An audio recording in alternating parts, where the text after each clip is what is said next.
오늘은 예수님의 사역과 생애에서 후기 유대 사역 약 3개월간 유대 지역에서 사역하셨던 이제 예수님의 사역의 이제 마지막 부분 무엇을 하셨는지 오늘부터 배워보도록 하겠습니다.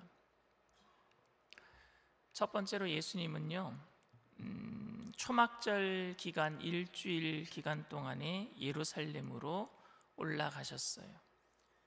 형제들에게는 이렇게 얘기를 했어요. 형제들이 좀 데뷔를 하려면 좀 큰 도시 가서 멋있게 데뷔해야 될 거 아니겠습니까? 예루살렘으로 좀 가세요. 명절 되면은 많은 사람들이 몰리니까 예루살렘에 가서 예수님 거기서 말씀 전하고 기적해 가면 많은 사람들이 예수님을 따를 겁니다. 예루살렘으로 올라가세요. 그랬더니 예수님께서는 아직 내 때가 이르지 않았다.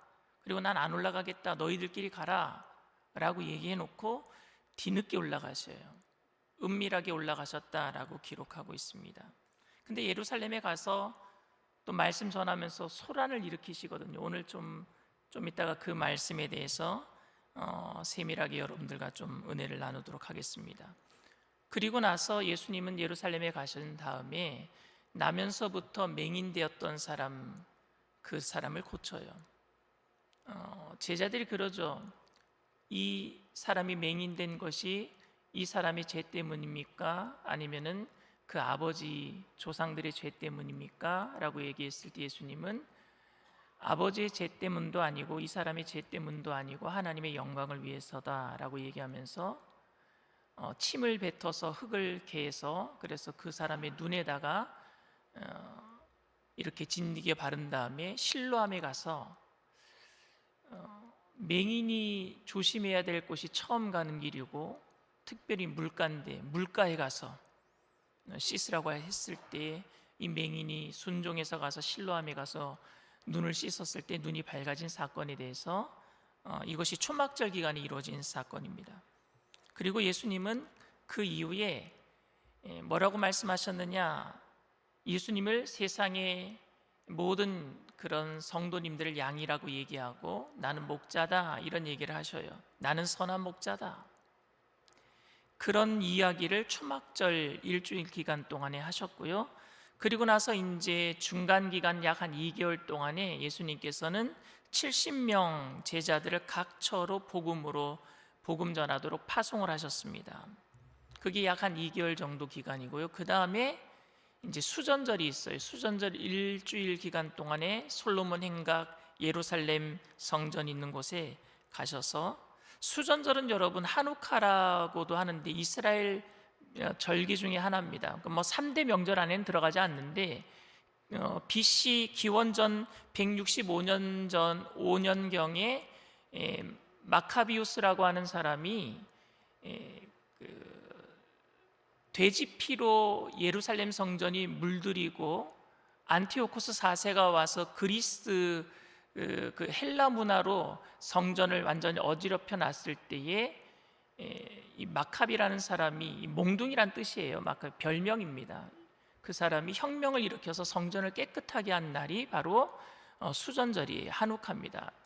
그래서 성전을 깨끗하게 한 날 바로 그 수전절 일주일 기간 동안에 예수님께서 성전을 빼앗겼던 그 아픔이 있잖아요. 이스라엘 백성들에게는 하나님의 성전을 빼앗기고 처참하게 된 그 아픔을 경험한 그들에게 무슨 이야기를 하셨는데 이 수전절 일주일 기간 동안에 내가 다시는 너희들을 그 누구에게도 빼앗기지 않도록 하겠다라는 말씀을 하셔요.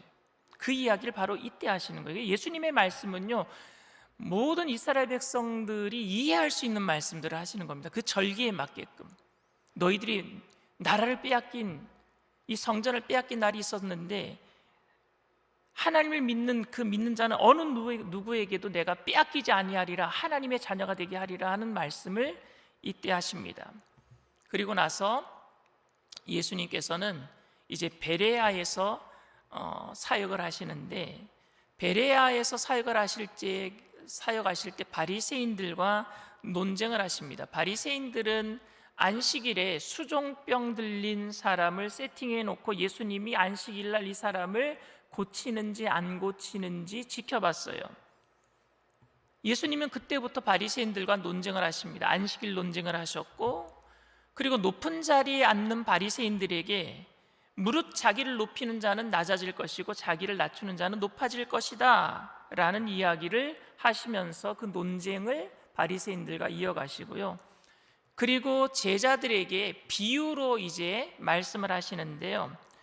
그 한 사람이 큰 잔치를 베풀었는데 사람들이 그 잔치에 오겠다고 해놓고 그날 다시 오라고 얘기를 하니까 오겠다고 한 사람들이 뭐 소 사러 가야 된다, 뭐 밭 사러 가야 된다, 장가 가야 된다, 안 오겠다는 그 비유를 말씀을 하셨고, 또 망대 쌓는 비유를 또 하셔요. 우리가 건물을 지을 적에 이 건물을 지을 때 돈이 얼마나 들어갈 건지 다 계산하고 지어야 돼요. 그런데 무조건 짓자라고 계산 안 하고 짓다가 기초만 놓고 지하 뭐 땅 공사만 해놓고 기반만 다져놓고 망대를 올리지도 못할 수도 있다. 계산하고 살아라 라는 그런 비유를 말씀을 하셨고요. 임금이 전쟁 나갈 때 그런 비유도 하셔요. 임금이 1만 명을 가지고 전쟁에 나갈 때 만약에 상대방의 적군이 2만 명이면은 그 전쟁에 나가겠느냐? 계산하면은 1만 명으로는 2만 명 못 이기니까 안 나간다. 그때는 화친을 해야 된다. 예수님이 왜 이런 비유를 하셨을까요? 그런 비유는요, 바로 이 땅에 살아갈 때에 하나님 나라에 대해서 생각하고 살라는 얘기예요. 우리는 전혀 생각 없이 그냥 이 땅에서 살아가는 것에 대한 예수님이 그런 비유를 드셨어요. 그리고 소금의 비유를 드십니다.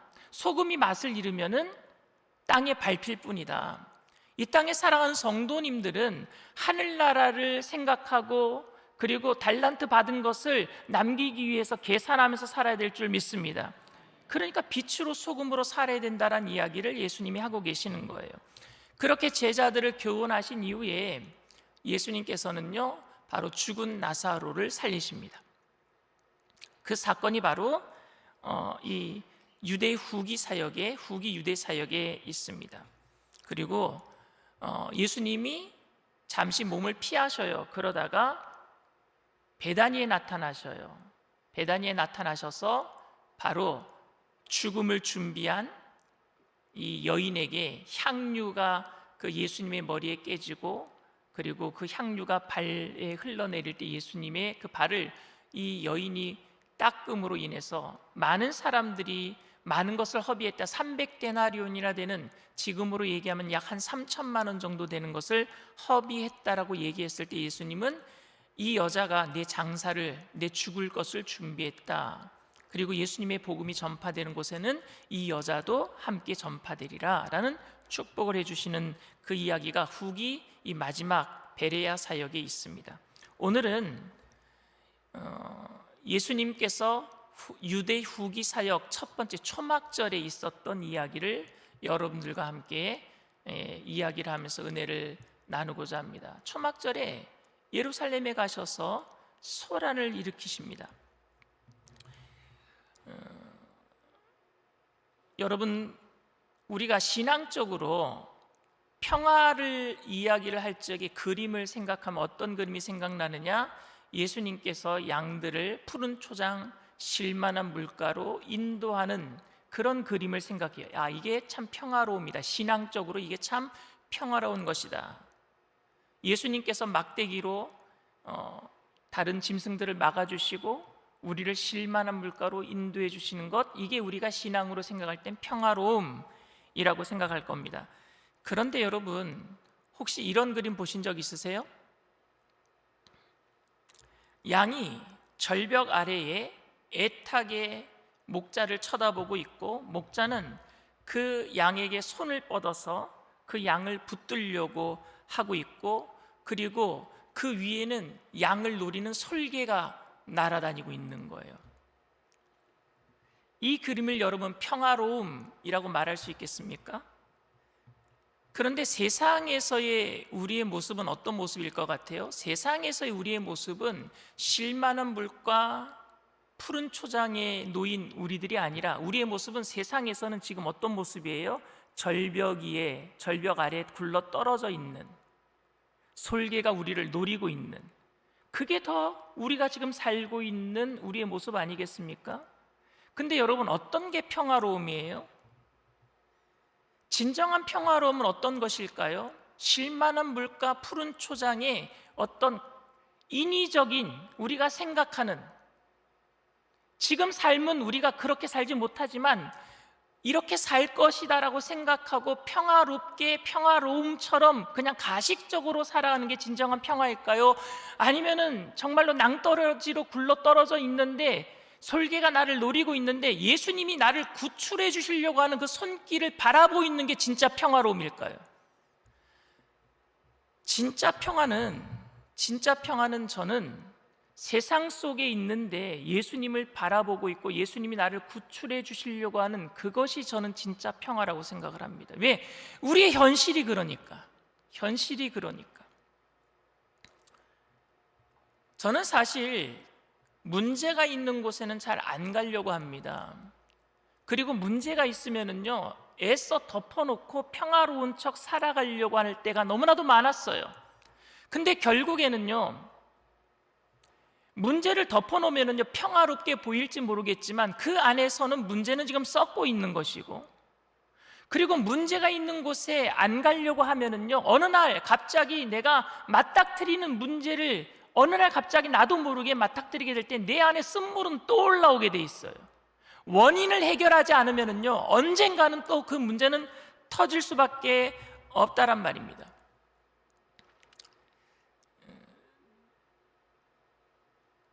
제가 이민 목회하면서 건물 전체를 돌리는 에어컨이 있어요. 근데 그 에어컨이 망가진 거예요. 왜 망가졌느냐? 에어컨을 돌리면 물이 생기죠. 근데 그 물을 빼는 호수가 막힌 거예요. 근데 그 호수가 어디로 연결되어 있느냐? 지하 베이스먼트에 기계가 있어서 거기랑 연결되어 있는 거예요. 그래서 제가 그 호수에 보이는 부분만, 내가 눈에 보이니까 요것만 해결하면 되겠다 싶어서 그 보이는 부분만요, 제가 입으로 막 불었어요. 빼가지고. 그랬더니 후 부니까 먼지가 좀 사라진 것 같아요. 그리고 돌리니까 조금 돌아가는 것 같아요. 그래서 그렇게 미봉책으로 이제는 평화롭겠구나, 문제가 안 일어나겠구나, 눈에 보이는 게 문제가 없는 것 같으니까 그렇게 해놓고 며칠 지났어요. 그런데 아침에 새벽 예배 드리고 에어컨을 켜고 한참 동안 돌렸는데 갑자기 지하실에 있던 성도님이 난리 났어요, 목사님 큰일 났어요 그러는 거예요. 가서 보니까요, 에어컨에 물이 터져갖고 지하가 물바다가 됐어요.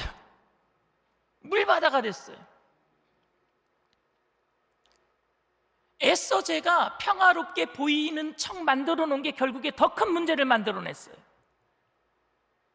그래서 에어컨 기사를 불러서 온 교회 물바다 된 것 치우는데 보험금이랑 해가지고 그 돈 나온 게 한 8,000불이 나왔어요. 고치는데. 아주 제가 그때 큰 경험을 했어요. 이거는 내가 평화롭게 만들 뿐이지, 평화스럽게 보일 뿐이지, 이건 게으름이구나. 왜? 원인을 내가 해결하지 않았으니까. 알면서도 원인을 해결하지 않아서 그냥 덮어놓은 거예요. 눈에 보이는 것만 평화롭게 보일 뿐이에요. 요한복음 7장과 누가복음 9장에 명절을 맞이해서, 초막절을 맞이해서 사람들이 예루살렘에 찾아온 이야기를 하고 있습니다. 근데 여러분, 명절에 고향을 찾는 사람들은요, 다 평화롭게 지내다가 돌아가기를 원합니다. 그렇죠? 명절에 모이면 다 평화롭게 지내기를 원하잖아요. 형제들과 즐거운 시간을 가지고 옛날의 추억을 되살리고 맛있는 음식을 먹고 즐겁게 놀다가 돌아가기를 원합니다. 사람들이 많이 모이면 시끄럽기도 하지만 그래도 그 속에서 모든 사람들은 모두 즐겁게 지내다가 돌아가기를 원하기 때문에 일부러 문제를 일으키려고 하지 않아요. 그리고 혹시 오면은 맨날 문제를 일으키는 사람이 있으면 이 사람은 오늘 안 왔으면 좋겠다는 사람도 있어요. 친척들 중에 이 사람만은 좀 안 왔으면 좋겠다. 근데 명절에 많은 사람들이 예루살렘에 다 모였을 때에 단연 화제거리는 누구였느냐? 예수님이셨습니다. 예수님이 메시아라고 말씀하는 사람들도 있고, 아니다, 예수는 메시아가 아니다, 우리 민족을 어지럽게 만드는 이단이다 라고 말하는 사람도 있었습니다. 옳다, 아니다, 50대 50이었어요 그때까지는.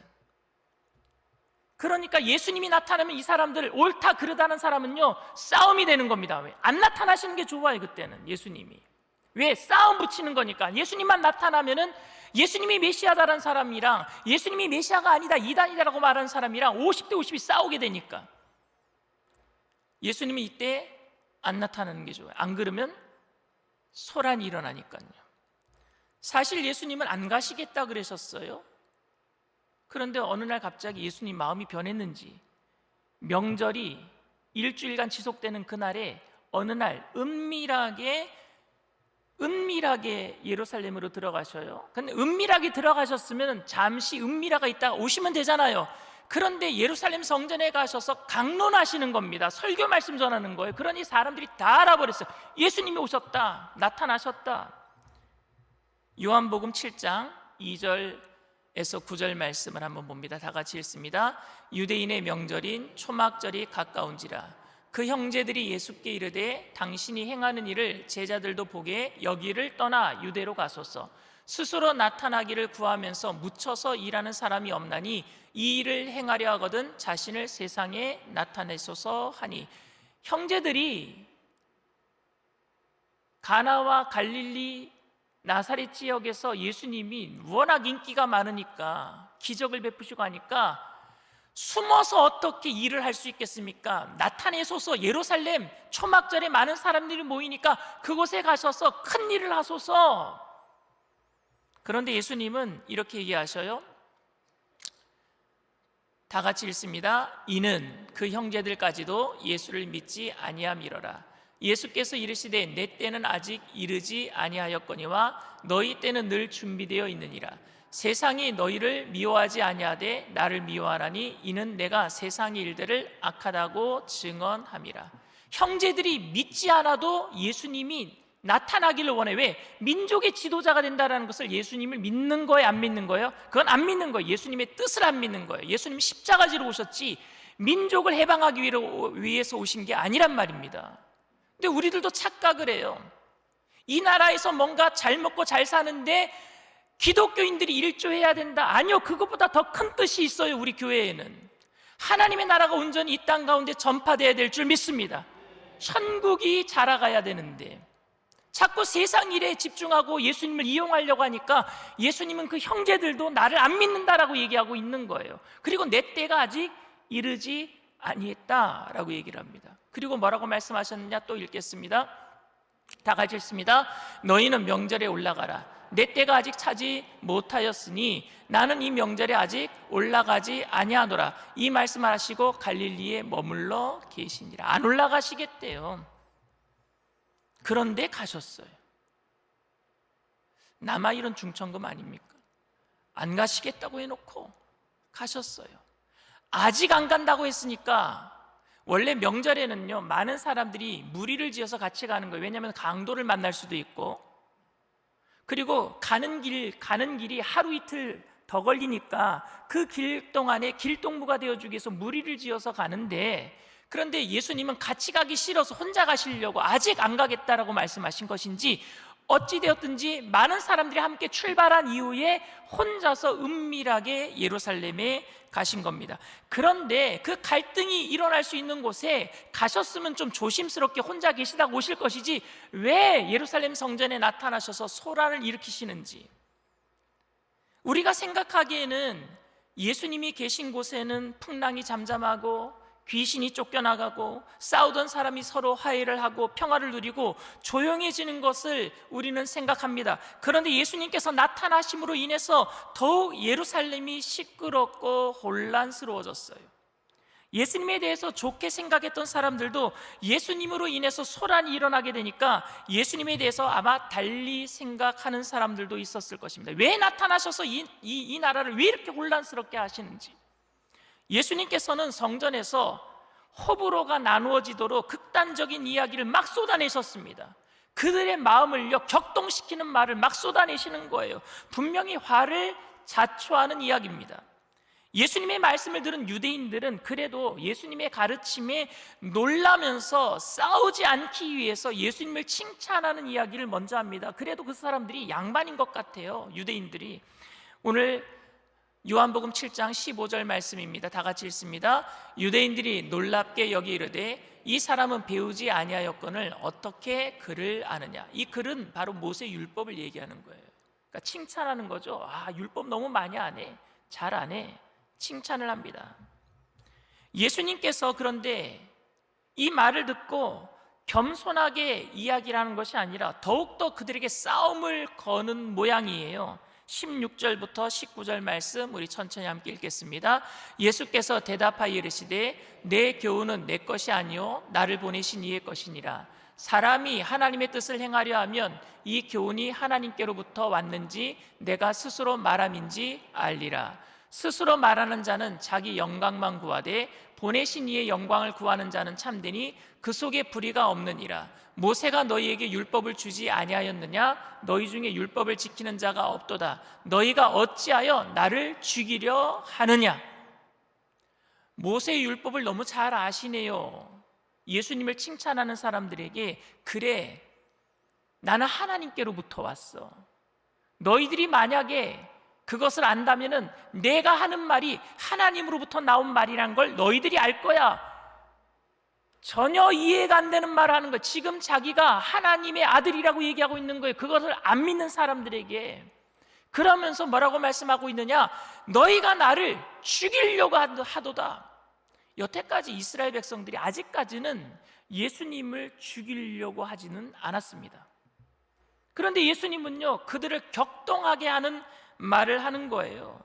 이 말을 들은 사람들은요 굉장히 당황했어요. 저는 가끔, 아주 가끔 혼자 생각에 사로잡힌 사람과 상담할 때가 있어요.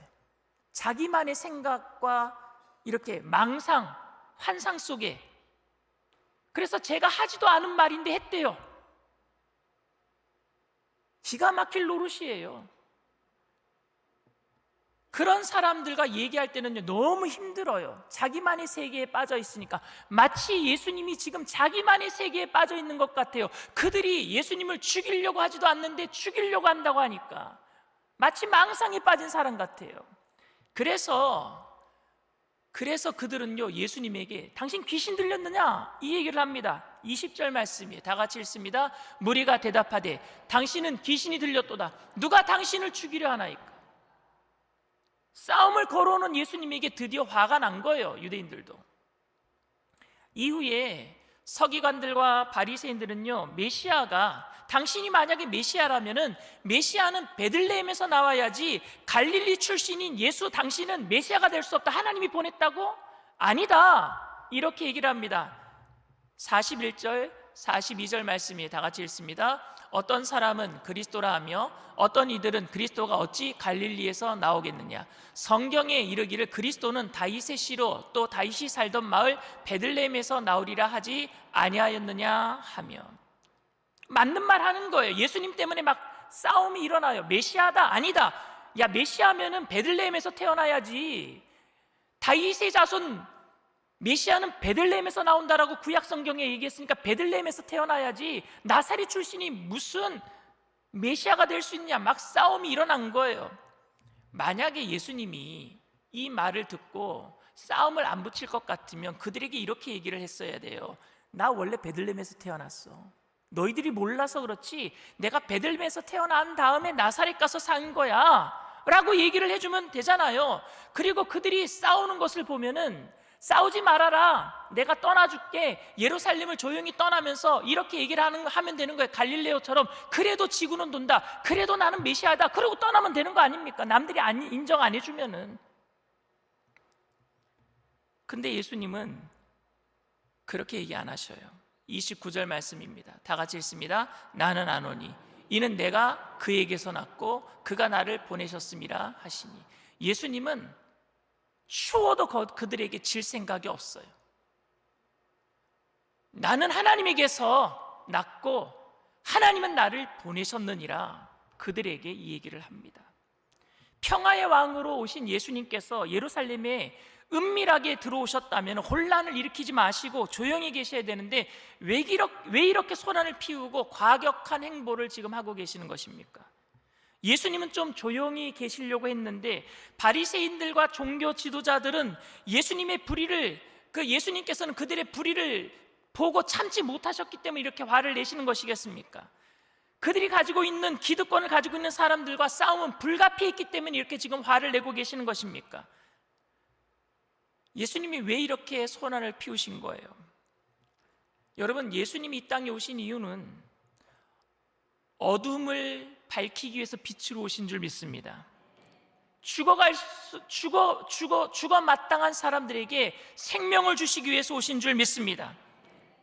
그런데 그러기 위해서는요, 어둠에게 빛을 비춰야 돼요. 그거는 힘든 일이에요, 여러분.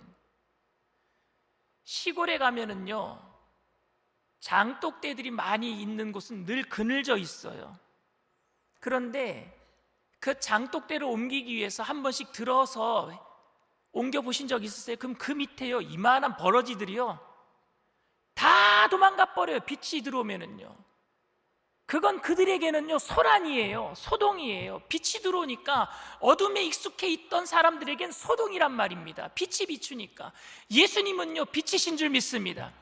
그러니 어둠이 우리들에게 비칠 때 이건 일대의 소란이 일어날 수밖에 없는 거예요. 생명을 비추시니까.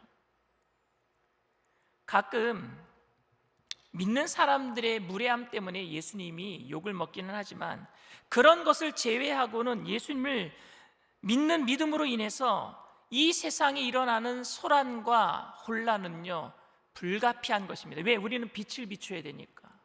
어둠 가운데 소란이 일어날 수밖에 없어요. 예수님을 믿기 전에는 죄에 대해서 별다른 충동이 없었습니다. 그런데 갈등도 없던 내게 예수님의 말씀이 임하고 예수님을 믿게 되면서 그때부터는 내 안에 갈등이 생겨. 이거 하지 말아야 되는데 하는 갈등이 생긴단 말입니다. 일대의 소란이 생겨요, 내 안에서도. 그리고 예수를 믿기 전에는요, 가정에서는요, 전혀 어떤 충돌이 없었어요. 그런데 예수를 믿게 되니까 가정 안에서 충돌이 일어납니다. 왜 교회 나가느냐? 왜 제사를 안 드리려고 하느냐? 여러 가지 일들 때문에 예수를 믿음으로 가정에서도 충돌이 일어납니다. 이런 것들은 여러분들이 다 경험하셨어요. 그래서 마태복음 10장 34절에 이렇게 예수님이 말씀하셨습니다. 다 같이 읽습니다. 내가 세상에 화평을 주러 온 줄로 생각하지 말라. 화평이 아니요 검을 주러 왔노라. 별로 듣기 좋은 말씀은 아닙니다. 그렇지 않아도 피곤한 세상에서 왜 더 피곤하게 이렇게 살아야 되겠는가, 이런 이야기를 좀 안 하고 살았으면, 예수님이 이런 말씀 좀 안 하셨으면 좋겠습니다. 그런데 사명, 제자의 삶, 이런 말들은 우리에게 무엇을 요구하고 있습니까? 일주일 동안 세상에서 피곤하여 지쳐서 온 세상 모든 성도님들에게 편안하게 좀 예배드리게 하면 좋겠는데, 사명, 제자의 삶, 자기를 부인하고 자기 십자가를 지고 예수를 따르는 삶, 이런 것들은 여러분 릴렉스하는 게 아니에요. 우리가 교회에 와서 설교를 들으면서 여러분 마사지 받는 게 아니란 말입니다. 설교를 들으면요, 일대 소동이 일어나는 거예요. 내 속에서 영적인 싸움이 일어나는 겁니다. 이렇게 살지 말아야 되는데, 그리고 세상에 나가서 그 빛을 비춰야 될 줄 믿습니다. 이 소동이 내 안에서부터 일어나야 돼요. 평안하다, 괜찮다, 양심에 화인 맞은 사람처럼 그렇게 살지 마세요. 내 안에 소동이 일어나야 돼요. 예수님은 그래서 오셨어요. 사실 저도 세상에 지친 성도들을 위해서 좀 편안한 상태에서 편안한 말씀, 여러분들을 위로해주고 격려해주고 축복받는 말씀, 잘 되는 말씀으로 설교하면 좋겠습니다. 그런데 그것은 애써 평화로워 보일 뿐, 결국에는요, 이 평화가 가짜 평화라는 것을 느낄 때가 온단 말입니다. 그러니 뒤집어 놔야죠. 진짜 평화가 우리에게 예수 그리스도를 통해서 와야 된단 말입니다. 진짜 평화가. 영적인 싸움이 우리 안에서 일어나야 되고, 그 영적인 싸움이 우리의 가족, 또 이 세상 가운데 그것을 통해서 진정한 평화가 와야 됩니다. 만약에 여러분 이 세상이 평화로운 곳이라면 예수님이 이 땅에 오실 이유가 없었어요. 괜히 오셔서 문제를 더 만든 것밖에 되지 않습니다. 예수님께서 이 땅에 오신 것은 진정한 평화, 이 땅에서는 누릴 수 없는 것이 있기 때문에 이 땅에 오셨어요. 그리고 영원히 죽어서 지옥불에 던져질 인생을 위해서 이 땅에 오신 줄 믿습니다. 예수님께서는 평화로운 곳에 오셔서 평화를 깨뜨린 것이 아니라 평화롭지 않은 곳에서 애써 평화롭게 사는 척하는 사람들에게 진정한 평화를 주시기 위해서 오신 줄 믿습니다. 그러니까 오늘도 가짜 평화와 싸워내야 돼요. 여러분들 지금 여러분들의 상황이 피스풀, 평화로운 것처럼 보여도 그것은 피스풀, 평화로워 보일 뿐 진짜 평화, 피스는 아닙니다. 내 안에 평화로워 보이는 것, 가짜 평화와 싸워내세요. 그거와 소란이 일어나야 돼요. 그리고 예수님은 평화롭게 보이는 가짜 평화, 보이는 것들을 진짜 문제, 결국 죽음으로 달려가는 문제를 발견하게 하실 것이고 이 땅에 오셔서 일대 소란을 일으키신 거예요. 그래서 그것을 통해서 뭐예요? 결국 피스메이커, 평화를 만드시는 거예요. 죽음을 해결하여 주신 줄 믿습니다. 오늘 여러분들의 삶에 덮어놨던 것, 괜찮다라고 얘기했던 모든 것들 주님이 뒤집어 놓으실 때 그와 싸워서 이겨내게 되기를 바랍니다. 결단하세요. 주님은 오늘도 우리들에게 빛을 비춰주시고 또 여러분들을 통해서 이 땅에 빛을 비추기를 원하고 계십니다. 그 싸움을 해나가심으로 말미암아서 예수님이 우리에게 진정한 평화를 만들어 주셨던 것처럼 여러분들의 가정에 이 땅 가운데 진정한 평화를 만드는 피스메이커가 다 되시기를 주님의 이름으로 축원을 드립니다. 우리 더 원합니다. 찬양합니다.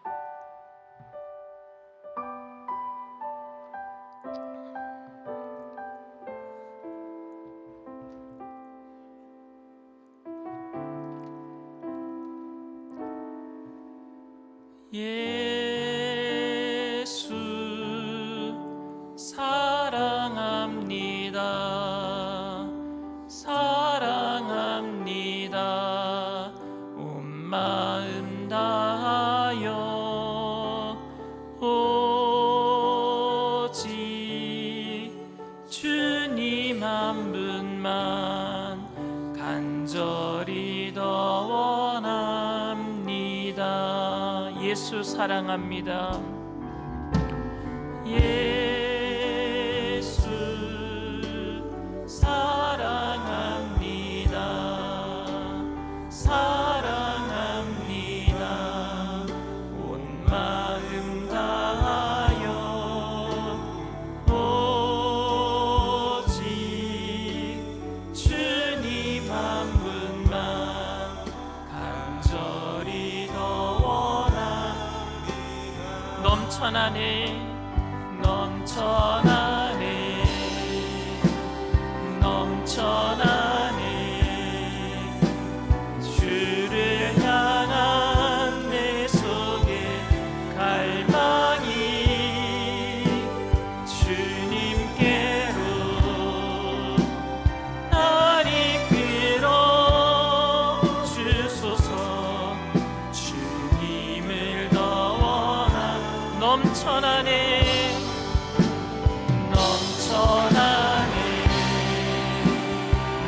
넘쳐나네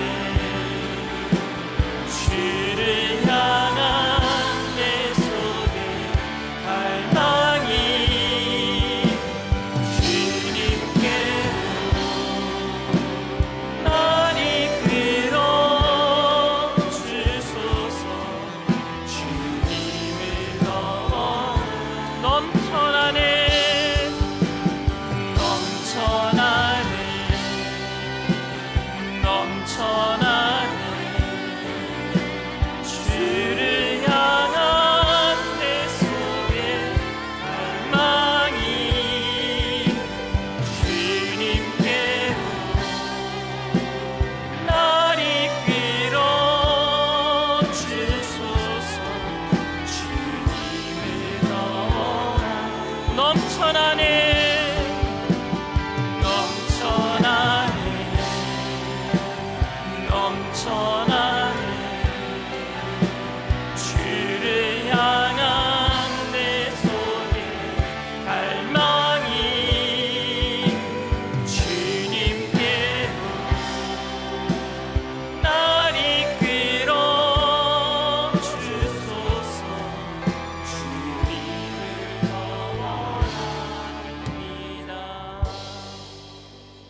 요즘에 유행하는 영화 중에 하나가 미키 세븐틴이라고 있어요. 봉준호 감독이 만든 영화예요.